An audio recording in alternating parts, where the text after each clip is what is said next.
नमस्कार दोस्तों। आज की हमारी कहानी है मधुर प्रेम, जो एक लड़का और एक लड़की के बीच होता है। ये कहानी एक शादीशुदा जिंदगी की एक मधुर प्रेम कहानी है।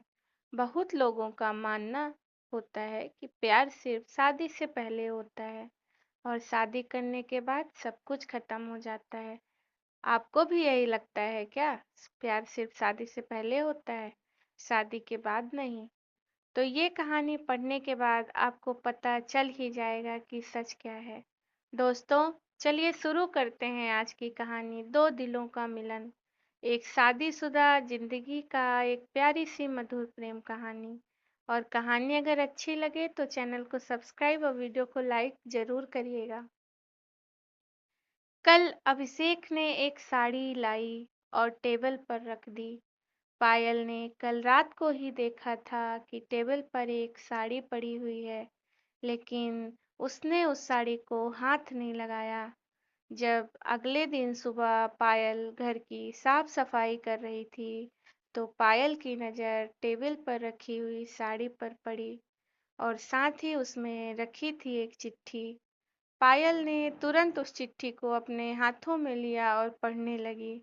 उसमें लिखा था, मेरी पायल, तुम्हारा गुस्सा देखने के लिए मुझे हर दिन दिल करता है। मैं घर थोड़ा देर से लौटूं तो जब तुम मेरे ऊपर गुस्सा करती हो, मुझे डांटती हो, तो मुझे तुम्हारा डांटना बहुत अच्छा लगता है। तब दिल करता है कि मैं तुम्हें अपने बाहों में भर लूं, लेकिन तुमको तो पता है कि मैं इतना रोमांटिक नहीं हूँ। दरअसल पढ़ाई और नौकरी के लिए मैं इतना व्यस्त रहता हूँ कि तुम्हें सही से वक्त नहीं दे पाता और तुम जानबूझकर मुंह फुलाकर बैठी रहती हो। लेकिन यकीन करो, तुम जब गुस्सा करती हो ना, तो मुझे बहुत अच्छा लगता है। शायद सभी लड़कियां जब गुस्सा करती होंगी तो अच्छा लगता होगा, मगर मुझे ये नहीं पता। लेकिन मैं इतना जानता हूँ कि तुम मुझे गुस्से में बहुत प्यारी लगती हो। हर रोज देर से घर लौटने का कारण सिर्फ यही होता है कि मैं तुम्हें तुम्हारा गुस्सा वाला चेहरा देख सकूं। तुम्हारे गुस्से भरे चेहरे के पीछे अनदेखा ढेर सारा प्यार। बहुत प्यार करता हूँ तुमसे, इसीलिए मैं अपने प्यार को अपने दिल में छुपा कर रखता हूँ। मैं सुबह जल्दी उठता हूँ ताकि सूरज से पहले मैं तुम्हें देख सकूँ। रोशनी मुझे बहुत पसंद नहीं है, लेकिन क्या करूँ, बिना रोशनी के तुम मुझे दिखाई ही नहीं देती।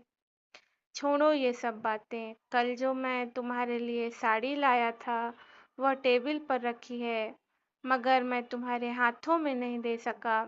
अभी ये चिट्ठी पढ़ने के बहाने शायद वह साड़ी तुमने अपने हाथों में ली होगी। शायद वो साड़ी तुम्हें पसंद ना आए, इसीलिए वह साड़ी मैं तुम्हें हाथों में नहीं दे पाया। तुम्हें पता है, मैं कभी भी साड़ी खरीदने अकेले नहीं जाता था।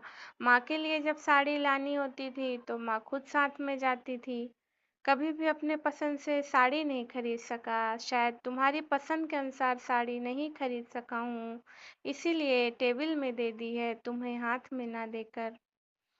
मैं तुमसे वादा करता हूँ, एक दिन तुम्हारे लिए सच में एक बहुत ही सुंदर साड़ी लाऊंगा और ये शायद मेरी आदत भी बन जाएगी और तुम्हारी पसंद नापसंद का मुझे पता लग जाएगा। तुम्हारा अभिषेक। अभिषेक की चिट्ठी पढ़ने के बाद पायल के होठों पर हल्की सी मुस्कुराहट दिखाई दी। पायल ने अभिषेक का पत्र पढ़कर थोड़ा हैरानी से सोच में पड़ गई। जो अभिषेक पायल के सामने ठीक से खड़ा नहीं हो पाता था, उसने अपने दिल के कोने में अपने पत्नी के लिए इतना ढेर सारा प्यार छुपा कर रखा था। पायल का सपना था कि उसका पति एक हैंडसम और बहुत ही रोमांटिक होगा, लेकिन अभिषेक के अंदर तो रोमांस नाम की कोई चीज़ ही नहीं थी। लेकिन अब देखो, अभिषेक के दिल में रोमांस का इतना गहरा समुंदर है। पायल भी अभिषेक को बहुत प्यार करती थी, लेकिन कोई किसी से अपने दिल की बात नहीं कर पाता था। अब अभिषेक की चिट्ठी पढ़कर पायल को साड़ी पहनने का दिल करने लगा। थोड़ी देर बाद दरवाजे पर ठक ठक की आवाज आई। पायल ने तुरंत जाकर दरवाजा खोला। अभिषेक पायल को देखकर हैरान रह गया। अभिषेक ने एक पल के लिए सोचा कि शायद वह गलत दरवाजे पर आ गया है। उसने एक बार अपने आंखों को मरोड़ा और देखा, नहीं, ये तो पायल ही है। फिर भी अभिषेक ने पायल को नजरअंदाज कर दिया और घर के अंदर चला गया। ऐसा देख रहा था जैसे पायल को रोज वह ऐसी ही हालत में देखता है। पायल को वह समझ में नहीं आया। पायल अभिषेक को देखकर चौंक गई। अभिषेक ने खाना खाया और अपने बिस्तर पर लेट गया। तभी दरवाजा बंद करने की आवाज आई। अभिषेक समझ गया था कि पायल कमरे में आ चुकी है। पायल कमरे में आते ही आईने के सामने चुपचाप बैठ गई और बार बार खुद को आईने में देख रही थी। इसलिए ही कहा, कोई कमी नहीं हो गई लगता है तैयार होने में। जल्दी से दोपहर का काम खत्म करके अपने इच्छा के अनुसार पायल सज धज कर अभिषेक की लाई हुई साड़ी पहनकर और अभिषेक के लिए ही तैयार हुई थी। लेकिन उसने एक बार भी नहीं पूछा और ना ही बोला कि पायल तुम अच्छी लग रही हो। पायल को खुद पर गुस्सा आ रहा था और वह सर झुकाकर आईने के सामने बैठी हुई थी। इधर अभिषेक को बिस्तर पर लेटे हुए बर्दाश्त नहीं हो रहा था, क्योंकि पायल ने अभिषेक को चुंबन की तरह अपनी तरफ खींच रही थी। अभिषेक की दिल बार बार कह रहा था कि वह पायल के पास जाए और उसे अपने बाहों में भर ले। अभिषेक ने धीरे धीरे चलकर पायल के पीछे जाकर खड़े होने की कोशिश की। पायल समझ ही नहीं पाई कि उसके पीछे कौन है। अभिषेक का दिल कर रहा था कि पायल को पीछे से गले लगा ले, लेकिन एक अज्ञात कारण के वजह से वह नहीं कर पा रहा था। फिर भी अभिषेक ने उस अज्ञात कारण को तोड़ा और पायल को गले लगा लिया। पायल चौंक गई और खुद को छुड़ाते हुए देखा कि अभिषेक ने उसे गले लगाया है।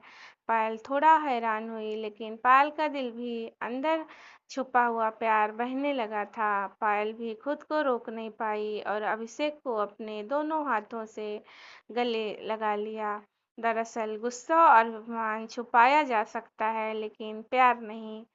दिल में छुपा हुआ प्यार छुपाना नामुमकिन होता है। अभिषेक ने पायल को अपने दोनों हाथों से अपने बाहों में भर लिया और पायल भी उसका साथ देने लगी। तब अभिषेक ने अपने कमरे की लाइट बंद कर दी और दोनों प्यार के गहरे समुंदर में डूब गए।